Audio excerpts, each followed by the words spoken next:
Good morning, Aquarius. Good morning. Let's see what your past life wants you to know on June 25th, 2018.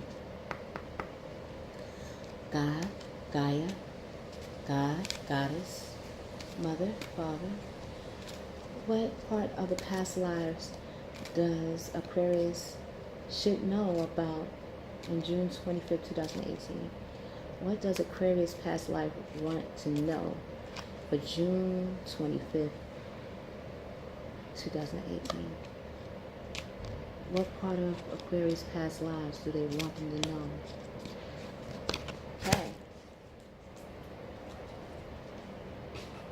Okay, so Aquarius. Oh, wow. Again, okay, but in a different way. First we had remember, Aquarius, you had the spirituality and religion. I feel you most likely connected that aspect in your business or in your life purpose, right? So Aquarius, monk or nun, right?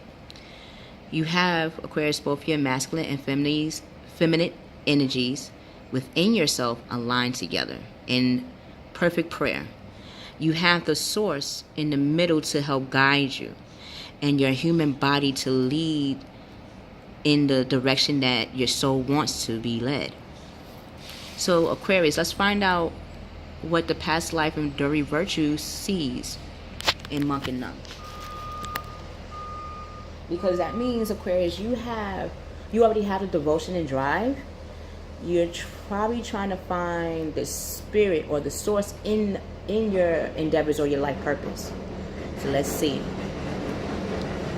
So Aquarius, you drew this card as a result of your past lifetimes as a monk, nun, or someone similar. This means that you lived a life filled with isolation, rules, and spiritual devotion. I did feel that. In your lifetime now, you may notice that you are in tendency to isolate yourself once more.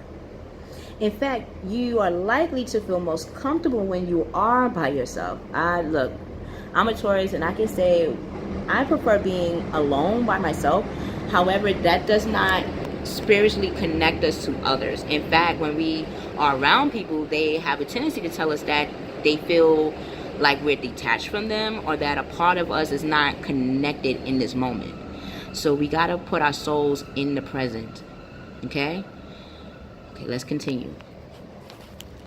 So Aquarius, in fact, you're likely to most feel comfortable when you're by yourself. Yes, other people may even refer to you as a monk, a Buddhist. If this pattern is interfering with your relationship, you might consider having sessions with a qualified past life regressionist.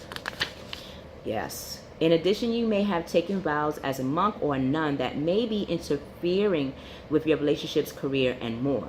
Unless these vows are severed, they carry forward through time. So, for instance, if you took a vow of poverty, you may be struggling today with financial insecurity. Other past life vows could be connected to chastity, which can impact your present romantic life, or self-denial, which causes you to feel undeserving or fearful of abundance.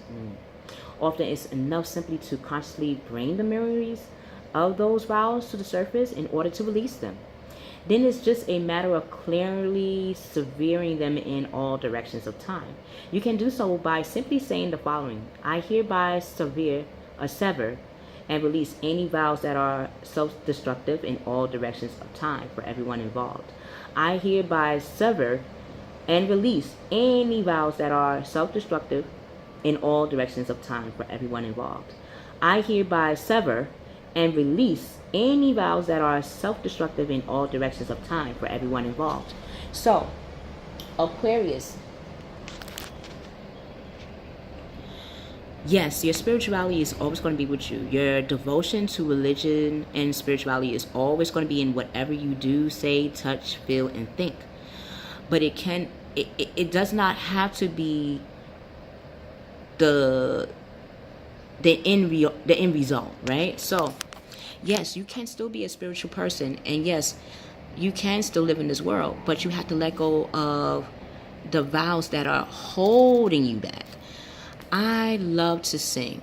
And like I told Cancers and I think Taurus in my past life readings, that I used to think that singing was a curse to me, because every time I sung, it helped people to come together, but then it made them fearful of themselves, and rather than love themselves, they rather hit it out at each other or tease other people when they seen it in others, right? So now when I sing, I'm now more aware that I have to be detached for a moment. I have to leave the world alone for a minute to get in line with my energies. Once I do, then I come back into the present, into the now, and then demonstrate my spirituality and religious in everything I do. So it doesn't just look like, oh, I'm reading my Bible or I'm just doing mantra meditations. No, they get to see it in everything I do. And then if they do say, hey, why are you that you're a monk, or why do you come off as detached, I now can tell them I absorb a lot of people's energy, including my own. And because I'm very in tune with my spiritual self, it's times where I do need to be by myself so I can be a part of you. So once you know how to merge those things, first of all, do not feel that you have to divide your spiritual and your religious in order to be in line with God and Goddess. Obviously you don't, because the soul and the source is all there. It's in the middle. It's that hole, that abyss, the womb, the masculine and feminine energies. You have it every time you pray.